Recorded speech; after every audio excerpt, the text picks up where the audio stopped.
Hi everybody, this is a final exam review for HKIN456 Fitness and Exercise Evaluation at Xavier University. This is a high-level overview. There won't be a lot of detail. These are mostly concepts that I think are important in the second half, and also concepts that are important overall in the course, common themes. A couple notes about the exam. It will be a similar format to the midterm. I'll expand the short answer slightly, and the focus of the short answer will be integrative, like the midterm was, where we tried to pull together elements from a few different sections to answer one common question. So it's important to realize that there are a couple underlying themes that are important throughout the course. And some of these themes relate to the design principles that we would use to make our assessment and prescriptions. These principles underlie everything that we do in assessing fitness. We use them to guide our prescriptions and to establish feedback. These 7 principles are the things that we must adhere to and take care of in order to make our prescription successful. They are the specificity of training, overload of training, how training progresses, the initial values that a client begins with might influence their adaptation and how you would prescribe exercise. The principle of diminishing returns, stating that you can't improve at a continuous rate forever. Eventually all people will reach an upper genetic limit. Inter-individual variability, the idea that some people might respond well to a certain stimulus and others might not. And reversibility, which is, in my mind, underload. That the muscle not only responds positively to positive stress, but it responds negatively to negative stress. And any gains that you incur through a training program can quickly reverse if the stimulus goes away. When making a training program, after we have the blueprints, we have to put a program together, and we do that according to these elements. These aspects that guide how intense, how frequent, what type of exercise we do. This is according to the FIT-VP principle. Frequency is an element that we have to consider. Intensity we must consider. Time and type, all of these things have to be appropriate for our individual, for their scenario. How do we change volume? How do we measure volume? How do we set volume to begin with? And then progression, how do all these things change over time? Should we increase frequency or intensity? Or both? Often intensity and duration are inversely related. One can go up while the other goes down. So it's knowing how to finesse these variables that really makes a successful prescription. The second half of the course largely dealt with muscular training, muscular strength, muscular endurance. There was a little bit on balance and some body composition assessments, but largely it's focused on the second main topic, that of weight training, muscle strength, muscle endurance. And at the core of muscle strength, our assessment that establishes muscle strength is the 1 repetition maximum test. How much weight can be lifted once successfully. And the procedure here is fairly straightforward. It's analogous to a VO2 max test, where you gradually increase the intensity to the point where a subject can't continue. Here the warm-up sets are generally, according to this prescription, 5 to 10 reps at 40 to 60% of the estimated 1 RM. 3 to 5 reps at 60 to 80% of the estimated 1 RM, and then you attempt a 1 RM. It's important to notice that these aren't hard and fast rules. There's a range.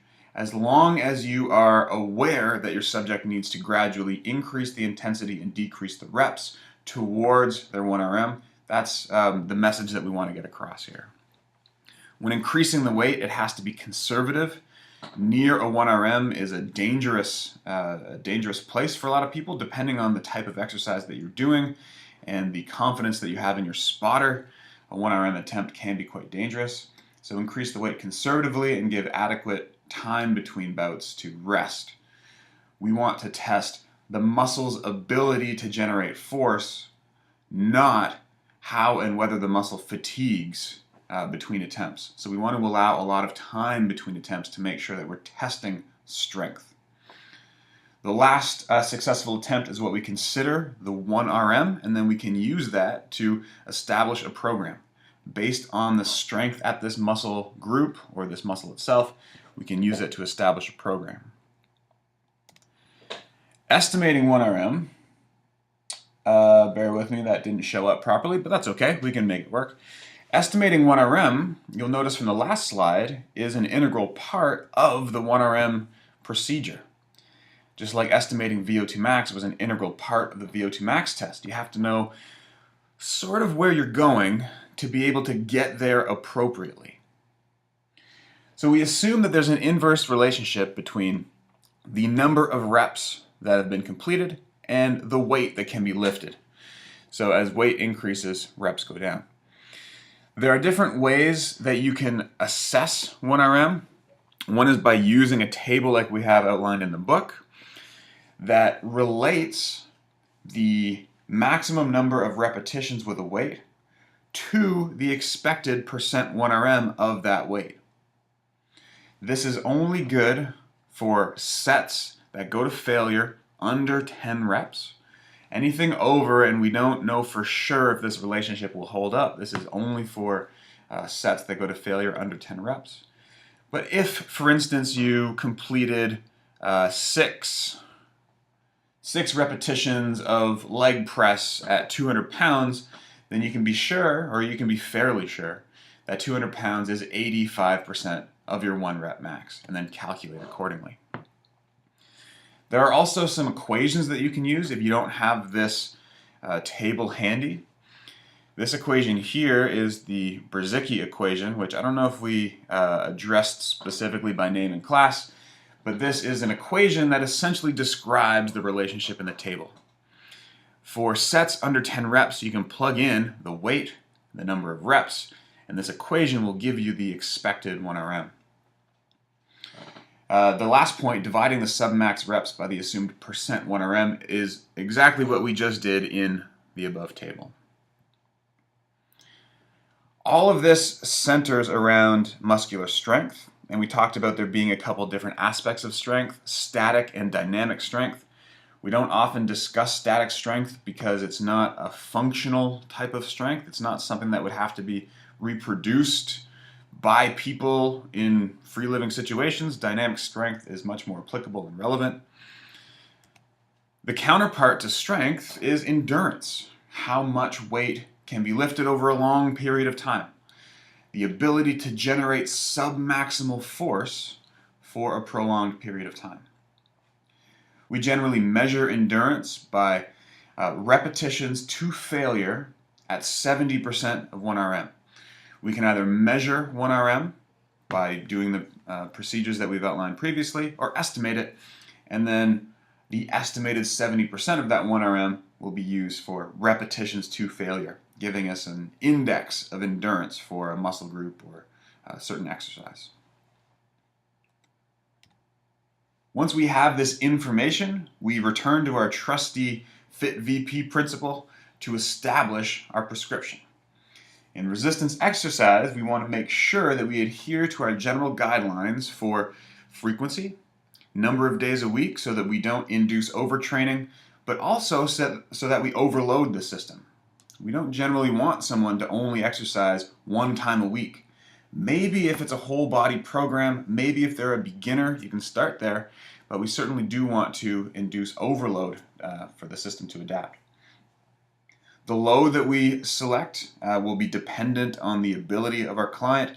The number of reps and sets generally follows intensity.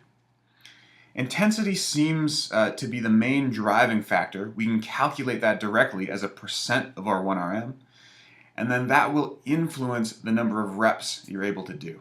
And so reps and sets seems to follow intensity. Aim for intensity first, and then maximize the reps at that intensity. Order and type of exercises is something that we can manipulate.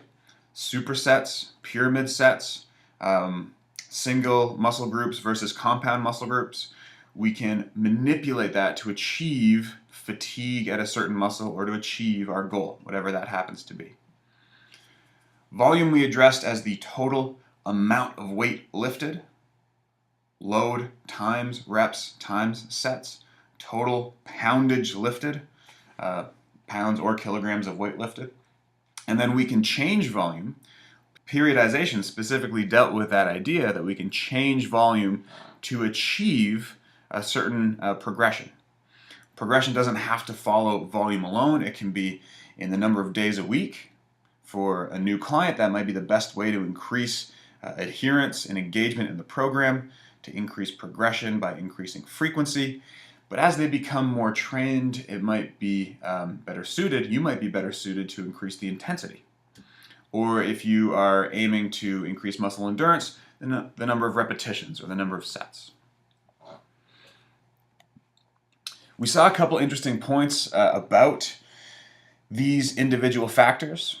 We've identified that there seems to be an optimal stimulus for training the muscle towards a certain goal. The ACSM recommends that for general increases in strength, as it applies mostly to novice and intermediates, that you have an individual lift 60 to 80%, 60 to 85% of their 1 RM for 8 to 12 repetitions. It ends up being that intensity results in 8 to 12 repetitions. But we have general prescriptions here where we can modify what we are having our clients doing as they become more fit. As they become more advanced, we can have them lift closer to their 1 RM. Or if we're aiming for endurance, we generally will impose low intensity, high repetition exercise. Things below 50% 1 RM in the very high rep range of 15 to 25 reps.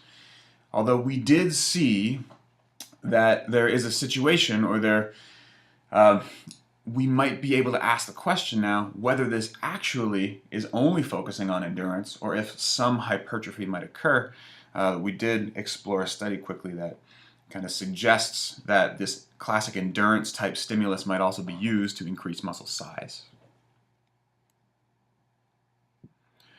Periodization is one topic that we didn't dive into in too much depth. We highlighted some main types of periodization, and we discussed how it manipulates volume specifically with the goal of avoiding plateaus. And it does that specifically by constantly either increasing volume or decreasing volume or varying, undulating volume. And the classic periodization that we're used to is an increase in intensity with a decrease in volume. This is generally what naturally occurs when subjects are left to their own prescriptions.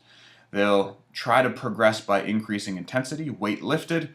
That necessarily requires that they lift fewer times in a given set, and that decreases volume. This type of periodization is what might contribute to plateaus in some inexperienced users where they increase intensity and just decrease volume and don't reassess and repeat in a cycle like a periodization model requires. The reverse linear periodization is the exact opposite. A decrease in intensity and an increase in volume over time, over mesocycles, and we'll talk about that quickly in a second. This is essentially a progression towards a more endurance-centric type of model. The undulating periodization is one of the more interesting types. It essentially says you don't even have to have a model. It can be anything that you want to. On a daily basis, you can change between endurance type exercise or strength type exercise, hypertrophy type exercise. You can change these every single day in 1 week. This is what we call microcycle variation. So really interesting ways that we can progress a program here. We talked very briefly about stretching and flexibility. We identified a lot like muscular strength. There are different aspects of stretching. Ballistic stretching, static, dynamic, these all require a different setup. They all tend to do different things. And perhaps one of the most interesting forms was proprioceptive neuromuscular facilitation, PNF. This generally involves another person that helps you stretch, And there are two phases that can be used either separately, independently, or combined. The contract, relax, antagonist, contract is how PNF works. And we talked about what the physiology behind that was.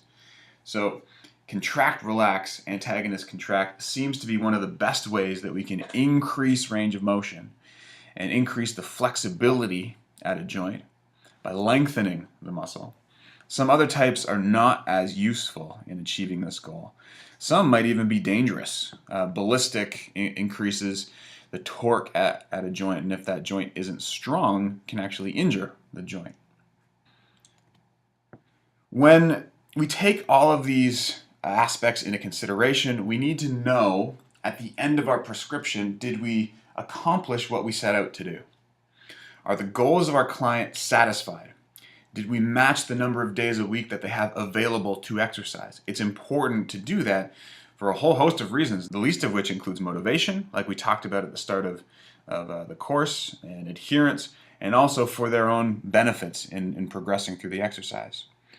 So did we achieve the goals that we set out to do? Are the restrictions and requirements met? Are we training to their sport? Are we avoiding exercises that they know they can't do or don't like? Are we emphasizing things that are beneficial for them? Are the elements of our prescription appropriate? This is what the whole course is about. We're learning what is appropriate. So are we having our subject, who is an untrained novice, exercise at 60% of 1 RM initially in order to gain a base of strength before improving? The idea of sets per muscle group is one that we alluded to briefly, and it's a way that we can quickly evaluate whether our it's another way that we can add to our evaluation of our program. We aim for fewer sets per muscle group in a situation where a novice begins training, and that can increase to 8 sets per muscle group in a more advanced elite athlete. And do we get this? Is our program complete? This doesn't necessarily mean that all muscle groups have to be worked out 4 times over the course of one training session, but over the course of a week, if we're doing split sets, do we match these general recommendations? Lastly, we do take into consideration progression, and that is a form of future consideration, but what would you do to improve a problem area in the future? Or if this is a stepping stone on the way to a bigger goal for your client, how would you then modify this program in the future? What would the next variation be? It's always good to do that in iterations, and it can always be adjusted later if you need to. The driving force behind a lot of these prescriptions, cardiorespiratory and muscular prescriptions, is in managing body weight. It's a huge problem nowadays, and a lot of reason why there's so much interest in a field like ours, that body weight management is difficult for some people to do on their own, and it's something that we can help them with. We can achieve with these types of prescriptions. We know that there is a way to figure out how to get a person to a target weight and a target body composition using a specific prescription. We can calculate that. We know how to target body weight. Given a percent body fat and a percent lean mass, if we have the body composition now, knowing their total weight, we can calculate what their weight should be at their expected, their desired new body composition. If we have that difference in weight, their current weight and their target weight, we know how much energy we need to expend in order to get from point A to point B. We do that by doing 2 things mainly, adjusting intake and output. So while we haven't talked about reducing food intake, that's something that you can do through dietary software online or on smartphones. You can do that through hard copy records, food records, help to assess and reduce food intake. And then increasing output is really the point of the course. We can estimate total energy expenditure. We can add on top of that using the exercises that we prescribe. The idea being that we want to induce a caloric deficit. Now, if we know point A and point B, we know the amount of weight that we have to lose, we can calculate what that would mean in energetic terms if it were all fat. In each pound of fat, we have 3,500 kcals of energy. In each kilogram of fat, we have 7,700 kcals of energy. That's just scaling for the difference between pounds and kilograms. And so if we then expend that energy while hopefully conserving fat-free mass with exercise and adequate protein intake, then we can safely assume that most of that weight loss that would be experienced would come from expenditure of those fat stores. The idea being that this is not something that you can achieve over just one day. You can't institute a 3,500 kcal deficit in one day to lose 1 pound of fat, but we want to institute a 500 to 1,000 kcal deficit per day, which is approximately 0.06, approximately. I did calculate that. 0.06 to 0.13 kilograms of weight loss, or of fat loss hopefully, per day if we adhere to that deficit. We generally assume that a 500 kcal per day reduction in energy intake and a 200 to 300 kcal per day increase in energy expenditure is safe and appropriate. But this isn't a hard, fast rule either. We have limited caloric intake in some people in some studies to only 500 kcals a day. We can induce a very large deficit, but the larger the deficit, the harder it is for your subject to adhere to that, and the more likely it is that you need to be monitoring them constantly. So a general deficit of 500 to 1,000 kcals is appropriate and what we consider safe. Something that they can handle on their own. And so I want to leave the review there.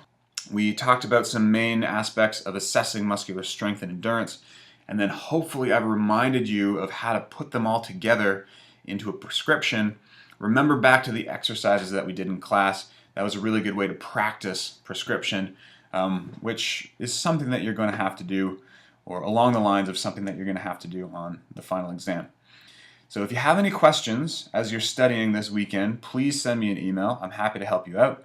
I'm in my office on Monday as well, from noon onwards, so if you have last-minute questions, you can stop by. Otherwise, I wish you the best of luck studying, and I will see you on Tuesday.